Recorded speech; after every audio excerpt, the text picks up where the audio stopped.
Sagittarius reading and rudely got cut off through a lack of connectivity. And then the morning took me into a bit of a different direction and looking at obviously different things on social media and endeavoring to extrapolate or have a compassionate understanding of everything that's going on. Somebody who's like into this sort of unified perspective versus this historical us against them and them against us and rights and wrongs and good and bad and just that extraordinary extreme polarity which has us remaining in these conflicts, right?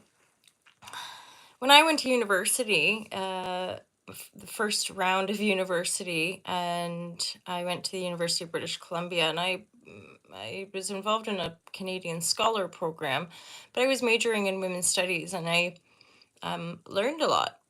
Part of the reason I actually left university was because what I learned, I found it to be really like unfair that so few people have access and that more critical thinking and more expansive historical narratives are not introduced from a very young age. I didn't understand why, from the age of 11 or 12, when I was forced to watch the news and engage in certain, um, you know, this is how life works and you have to agree. I, you, my life would have been different. And I was sort of angry at the system. Some of you know as well, I'd had like early awakenings and part of it could, again, see through a lot of the systematic falsity, as it were. And as I engage with trying to have a deeper, more compassionate understanding of the current conflict in the Middle East, back in the day, referencing my university time, I came across a book called, I want to say, Jihad versus McWorld, or I should Google it actually. I had to look up what jihad means, and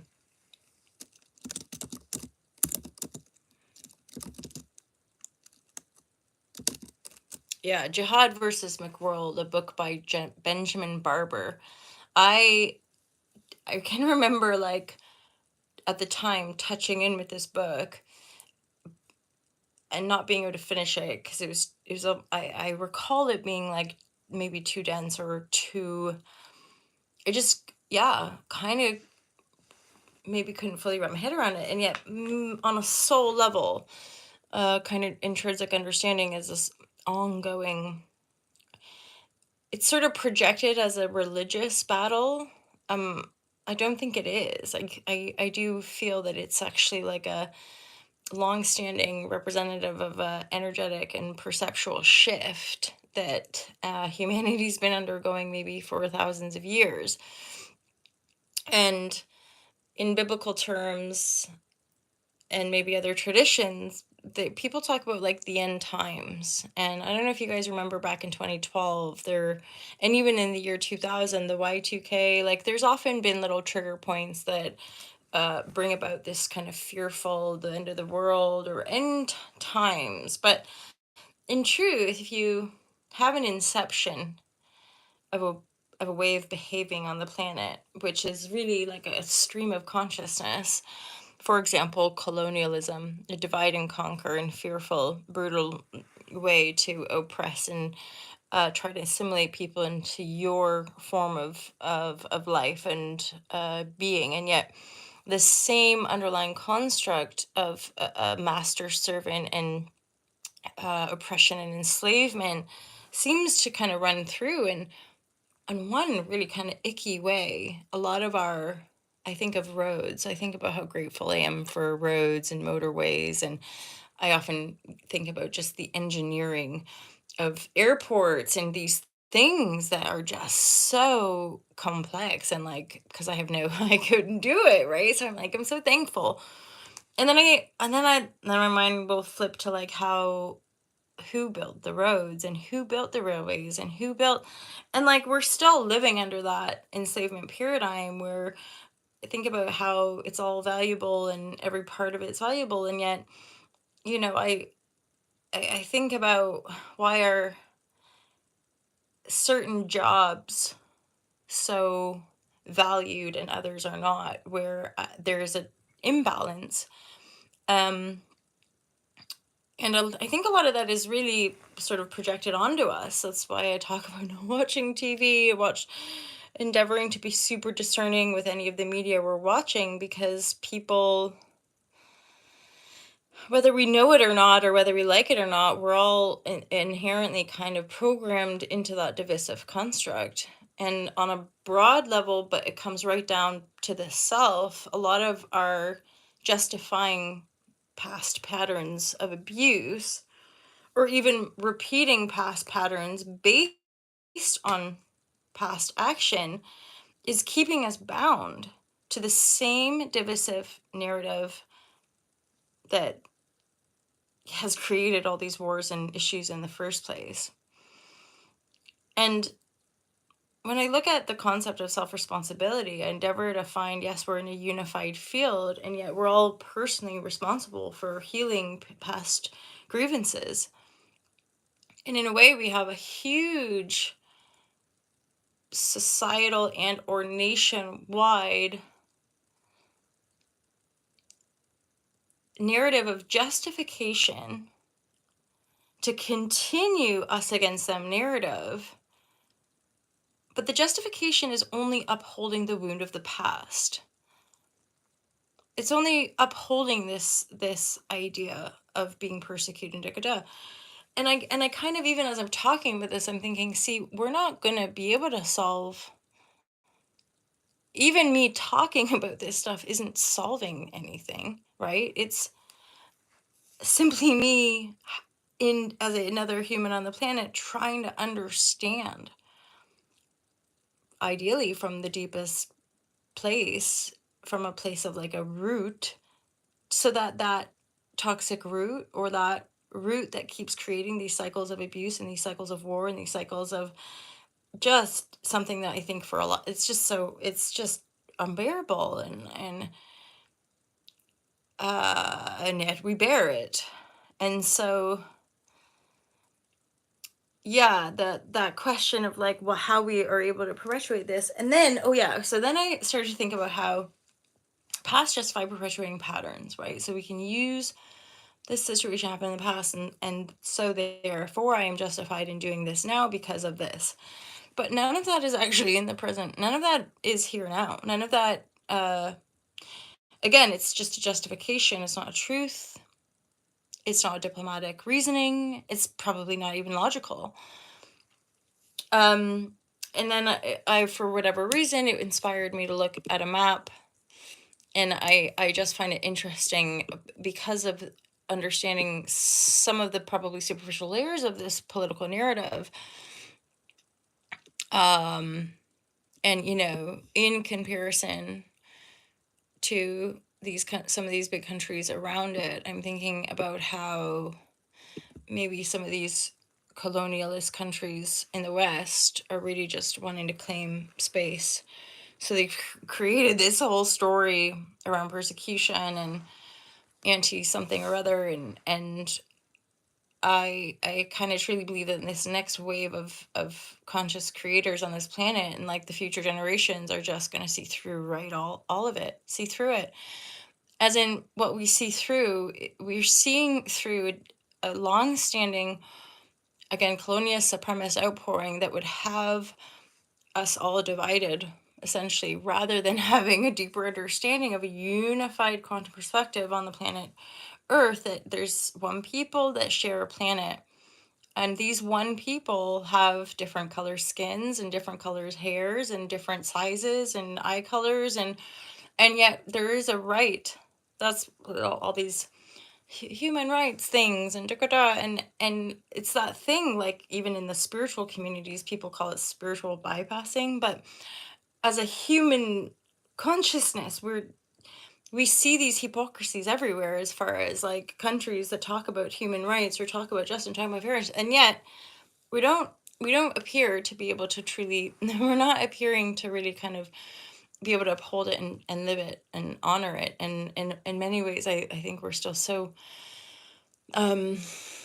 trying to prove ourselves because of the lack of stillness and silence, and because maybe there's just so many distractions that it's just too easy to distract ourselves. Plus, here in the West, there's like, there's these things, and yet it's happening everywhere, as far as I think this sort of extraordinary disconnection from the present moment and our actual aliveness and presence, versus just these sort of insane abstractions of our common reality, uh, which in a sense is all, I think, part of how and why these end time wars are breaking out, because I think it's really hard to deny it.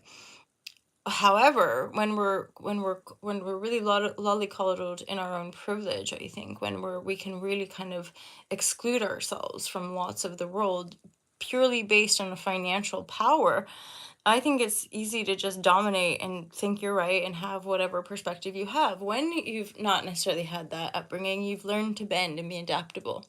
It's like the expression of the oppressed knows the oppressor greater than the oppressor knows themselves. So there's the sense, hey Mark, good morning, happy new or happy Christmas Eve. Um, see that? Isn't that fascinating? I just observed that. Hello. Like, so, as in our culture, I just want to, it's happy Christmas. Let's just be happy and have Christmas. Um, and yet parts of the world where, these things are out and you're like, oh my God, how can I even really enjoy? And yet we can. Endeavoring to align ourselves with the oppressed of the world in a loving harmony, as far as the open channel of healing for the oppressors, right? Because I think when you truly come to a place of nonviolence, it's not, although, like, I respect the people who are helping too, and I suppose on that level of observation, it's like, what else do it would seem you have to use force. You have to stand against those tyrannical mad people who, I guess, for whatever reason, are in their hearts, they are aligned with doing horrible things to other innocent people. I don't know, like, you guys feel me over at the Ultra Love Laboratory because I'm vegan. I can't even do it to creatures that don't speak my language, right? Like, well, although that's, I think, part of the brainwashing of us against them is to actually dehumanize humans, right? But I, for my whole life, have always felt the sentience of all creatures, and my thank goodness, my physical body never actually did very well trying to digest that stuff. So when I switched to vegan vegetarianism, I'm just like, it was the way for me. And plus, in my heart, I genuinely can't come to, like, killing a furry creature. It's just that simple. I can't even kill bugs. So where was I going? I just went off on a tangent. So I'm just gonna go through my notes because I felt like sharing an old school styly fashion. Hi, Marky Mark. So our mutual friend Scott Cecil got something in the post. I'm curious if anything's arrived for you. I'm sure it's not gonna happen now because now we're in the Christmas season, but hopefully sometime in this week you'll get something. Anywho, I'll message you in a moment. But so I talked about the human evolution side of things, and then the perception of the end times, which is sort of the culmination. Plus, I thought about how there's this sort of broad sense that we were all although no, I'm thinking of it was seated in Africa, but there's when we look at certain cycles of the planet, most of us would agree there's a sort of 2,000-year cycle from the inception story of the birth of Jesus Christ, and how that all happened in this part of the world where all this sort of fighting is going on, and how it's almost like there's this dominant colonial supremacist thing of, like, that's the inception point, we need to dominate it, we need to own it, but that ownership is going to sort of implode within itself, because it's not true, as far as it's a corporate mind corruption. It's not coming from the human heart, it's not coming from an actual Christhood. it's coming from the lowest of the lowest base tones of our human consciousness field for all of us to witness that level of depravity. Plus, I'm aware at this stage in the game, part of the shock factor of everything that's going on is that our weapons are different now. And how quickly things can be shattered. And when people talk about any justification, I often just look at the size and scale difference of these places, and really just look at the facts of what's going on with regards to like our whole neighborhoods and areas in one place being completely floored.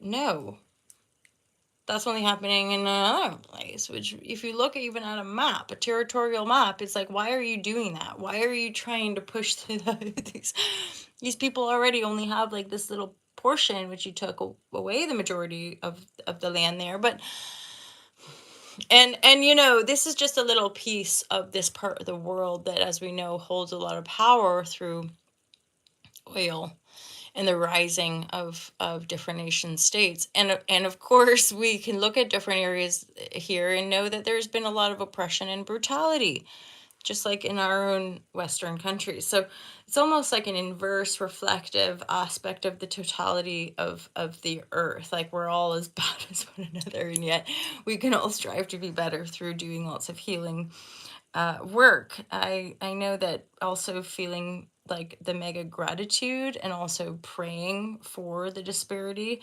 when if there's extra money, sending food, sending, if you have the means, go over there. If you're called, like for us to stand in our truth and do what we're called to do. And then I also have the note about, so corporate mind corruption, the only evolution is happening right here, right now. And most of us don't want to see truth and don't want to feel actual reality. We only want to justify our existence, right? So, hence the abstract thought versus the presence is that most of us are, when we engage with a media construct and then try to justify it, it's not necessarily happening here now in the moment. We're not actually having a direct experience. We're simply ingesting some stuff and then like regurgitating it to actually justify our own existence. So hence, why is that a falsity? Because it exists, because all is existence. The fact that we think we have to work so hard and is actually probably an evolutionary stage of our human and consciousness, to have a deeper wholeness, and we exist and that existence is eternal, and so we don't need to fight for it. We don't need to do funny things. And even these aspects here, I talk, this funny thing of even sharing is, we're just other humans reflecting each other, maybe trying to work it out so that we can have a more whole experience of this existence. This idea of healing or embodiment work to me is more about that, like just become more present, become more in unified wholeness with your reality. And then recognize abstraction is like taking us out of the moment. It can be fun and doing lots of it right in the here now.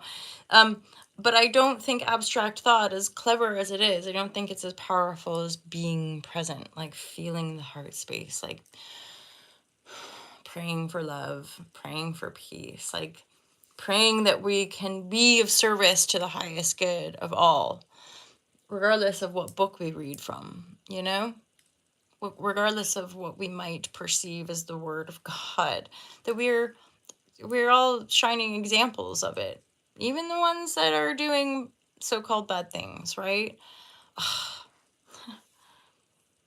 I at the same, it's like yeah, it is, and I endeavor to be diplomatic and or like I'm using language to endeavor to put messages out there without triggering. I don't really know how it works. I just hear other channels talking about things like the algorithms, and I'm not sure. Yeah, I'm not sure if I get it fully, but like I'm not using certain words because and I think especially with the crew here, you feel me in the way that you feel me, and most humans do. So abstract thought, first presence, and then the only other note I have is humanity on Earth, which I kind of would have talked about earlier, but humanity on Earth as a body, right? Like a body of human consciousness as one. Earth, the container, you know. And then, so this is part of our evolutionary step into greater wholeness, is to have that understanding. And there are no actual boundaries, borders. There's no actual economy. These are just things, concepts and constructs that we created and put in place. Cool. It's cool to see, like, wow, we're powerful. We can drop bombs and we can make borders. But however, from a higher evolutionary perspective, it's like, oh, that's quite immature. um, that that is again, coming from a place of fear, because it's all about domination and control. Who got more? The depth of the power that we are as eternal creators is far, far greater than this. As painful as all this might be, and I can even imagine just watching some of these channels for some people would be just super triggery. It's like, how dare you even be joyful? Or why? I had a dream. This is all connected to what even you reflected of, like, are you okay? Your mood seems to be shifting. I was like, yeah, I'm just watching too much war stuff, and it's super. I was having nightmares about it. And then probably like the night or two right after I got these red nails that I wouldn't normally get, but like the nail technician was like, good, this Christmas. And I was like, why not? Go for it. Because I always go really plain, if even short. But anyway, the point being, like 2 days after, I had a dream where I looked down and all my nails were breaking off or broken off, and I interpreted that as in like my unconscious guilt of like having this vanity or having these things that are like, ooh. When personally I'm like, I don't. It's like, oh God, there's so much pain and struggle. I felt almost ashamed of having nails, of living this privileged and peaceful life when those things are going on, and knowing that our systems are all connected, and I sometimes feel like if more people knew, or if more people really, really did that inner transformational heart-centered work, and maybe that's just the way it's going to go. Maybe that is part of this entire massive shift of awakening. It's like, I don't know, I'm not in control of anything. As far as, like, you can only expect, if I had these spontaneous awakenings and you had those spontaneous awakenings, or you were visited by angels, or so-and-so so. It's like, so then why do you think you have to, like, force on people? Awakening is a spontaneous act that happens within the own soul's grid, and death is also a process. So it's like, you have to understand, like, no matter what, no matter how hard we try to hold on, the world will continue to change, and the powers that are in power now will at some point not be in power. Whole generations, God rest all of our souls, like, whole generations die out, a whole new generation comes into power. That's changing the game. And of course, maybe, yes, idealistic, and yet truly loving and hopeful that more and more leadership will come into play, that eventually will evolve out of this form of problem solving or domination on the planet, or divisiveness, and just brutality, just outright. Also, like, it's, these levels of wars at this point are just so atrocious, because there are all these people wielding these decisions, making these decisions, are not there. They're not in the war. They're not, So I just keep praying for la humanity. Hi, thanks. No, I don't. I could never do that. As in, I even find that thing of, like, our own evolution, of, like, how life has to just squelch us down. And I have often, in those moments, of just, I've thought to myself, oh, it's good though. It's humbling. Because a lot of what I see sometimes are the evolution, transformation of the egoic projection when people come into power. And I think it's something to recognize, of things that, manifesting a certain this, a certain that. It can feel really good, and yet the reality is that usually our ego just attaches to it and does, and kind of gets insane, right? I think that's where I'm like, I talk a lot about, like, chopping wood and living a simple life that I can relate more with Earth, because other than this body, the Earth herself is like a primary planet that I'm here, and I obviously chose to be here on some level. So I'm like, I would like to live more in with the seasons and grow my own food and relate to plants and nature and learn more about Earth and how she operates and feeling into some synergistic relationship of like before, like we know about some of these ancient tribes is that they didn't dominate the planet, they worked with, they didn't enslave a bunch of innocent creatures for mass slaughter. They tracked, which means like on a soul level they were in unison. Otherwise these tribes wouldn't have survived. They wouldn't have been able to find clean sources of water, and these were often nomadic because in a sense nomadic living aligns to me with seasonal. If there's going to be monsoon, we might as well go to a drier patch. Or if there's going to be a drought here, might as well follow the winds and go to where we can find water. But when you're nomadic, you don't accumulate. You live light. All of us in these sort of cumulative energies or kind of endless profit. It's like, what is all this stuff?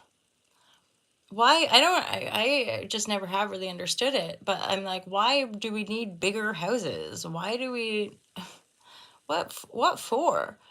And you think about like I live in the UK, and I think about people like bulldozing nature to create more affordable housing. Meanwhile, all over the country, there's empty buildings, empty office buildings, empty homes that are owned by people that never live in them, that live abroad or live in various other homes. And, I remember when I lived very briefly back in Bristol, like these empty skyrise buildings that were office blocks that weren't being used. And meanwhile, all around these office blocks were tents heading into winter of the homeless people who can't afford. It was, so I'm just like, none of it really makes sense in any kind of logical, caring way. Yeah. I know, right? Like the truth is the knowing of like when our basic needs are met, shelter, water, healthy food, and loving people in our lives.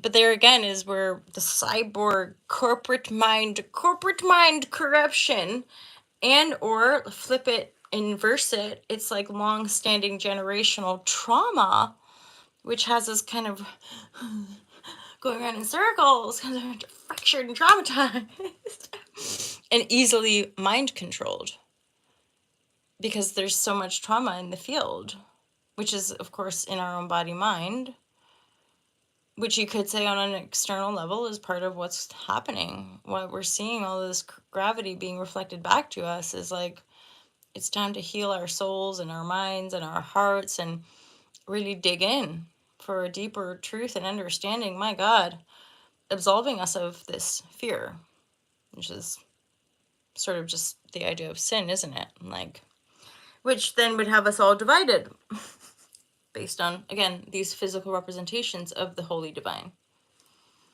or the Allah, the spirit that breathes us all, right? We share the same breath and heartbeat. Yeah, I don't, at this point, I just don't, I'm like, nothing justifies these violence. And yeah, again, I'm always somebody who's going to align more with people who are oppressed and it's like the meek shall inherit the earth. People that are raging war and the warmongers will inherit the earth. I don't. No, it's because it's never been the way. That's always a corrupted modality. It's a corrupted it's like every empire falls. This is the moment we're trying to grapple for that power. It comes crumbling all around us. Why? Because it's never gonna be the true. The true power is just like total and always. And it's void and it's black and it's nothing, and like it's the only fractals of our power come in these experiences that we never get to hold on to. So how would that be the true power? Anywho, I'm just gonna leave her there. I'm so glad I got to share some of this. It was building up as far as stuff that things were coming up, and I'm like, ugh, I'm gonna unpack this, because this is also coming from something I might have shared in another share or another reading, and it was like about, what if all of this was incited way before we even think or thought? I'm just noodling. It's just different thought forms. Anywho, Merry Christmas, Mark. Thanks. I'm glad I got to catch you. I probably won't be going live for at least a few days. I'll be finishing. I think I'm going to do a live broadcast, like proper live for Capricorn. And I'll do that hopefully. Well, not hopefully. I'll finish the monthly for January before January, and I'll probably be publicizing those by the 28th or 29th. I'm taking time off now until the 28th.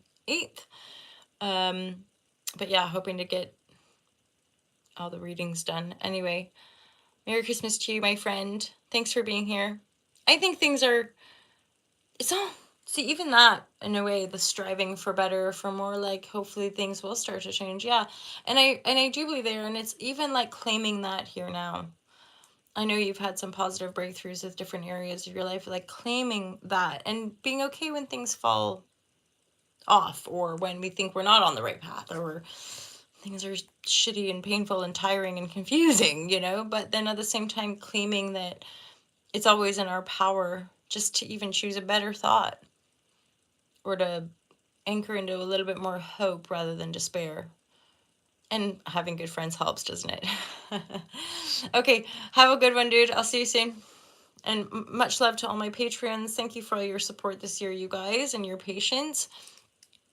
And then to everybody who watches the videos, I really appreciate all of you. And let's make 2024 a good one, whatever that means to you. Take care. Peace out.